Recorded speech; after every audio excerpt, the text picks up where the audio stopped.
Outgoing Conservative MP Jerry Ritz is in a little bit of hot water with the Liberal media and overly sensitive Minister of Environment and Climate Change, Catherine McKenna. Why?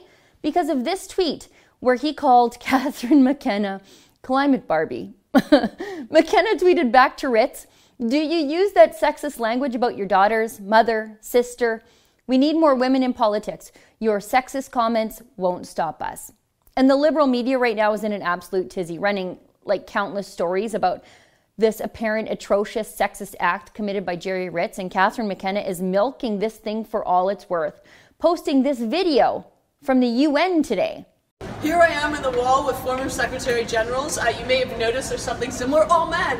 And you know what? The Sustainable Development Goal number 5 is about gender equity, so I cannot wait to see a woman on the wall someday very soon. And the Prime Minister's principal advisor, Gerald Butts, is using all of this to attack Conservatives and attack Rebel supporters as backwards sexists in a series of tweets. But what's missing in all of this is context. Do you know what evil anti-woman sexist first coined the phrase climate Barbie? It was me. I think the first time I said it was at the Calgary screening of the movie Climate Hustle. I called Catherine McKenna Climate Barbie not because she's a woman, but because I think she's a plastic parody of a professional who behaves as though she has a string on her back that when you pull it, she just spouts ridiculous generic liberal talking points. Calling her a Ken doll wouldn't make much sense, would it? And I can't be the only one who feels this way about her because, boy, did that nickname ever take on a life of its own. Now let me give you yet a little more context.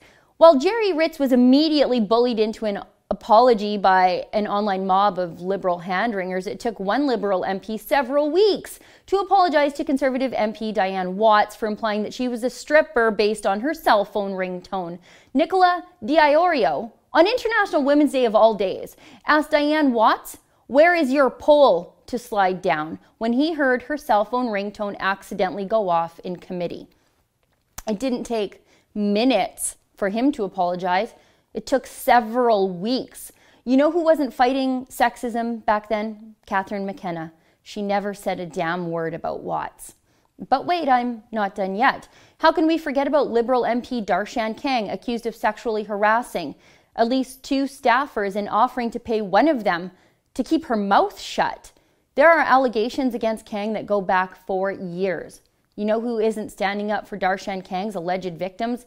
Even though I suspect these Liberals like to pat themselves on the back and congratulate themselves for being one of those believe all women types? Yeah, you guessed it. Catherine McKenna, silent again. And where was Catherine McKenna to speak out against sexism when Gerald Butts' male friend was appointed to a diplomatic post at twice the salary of his female counterparts? Silent again. So what's my point? While charges that sexism slithers around that Liberal caucus, and I mean real sexism, abusive sexism, Catherine McKenna is mad that a man called her a name that a woman coined for her. What is McKenna actually changing? What is she making better for women? Is she speaking up today at the UN against Iran or the Saudis or the forced abortions of the Chinese? Or is she making preening videos in the hallway about herself? McKenna isn't doing anything except weaponizing her gender to attack her political opponents for favorable news coverage as a victim. But I'm a fair person, reasonable even. I'd like to make Catherine McKenna a deal. McKenna routinely calls her political opponents deniers, invoking Holocaust denial as some sort of comparison to those who disagree with her liberal agenda. The day McKenna stops smearing people who don't think taxes change the weather as something akin to Holocaust deniers, thereby minimizing the horrors of the Holocaust at the same time, then I'll stop being mean and calling her Barbie. For the Rebel.media, I'm Sheila Gunn-Reid.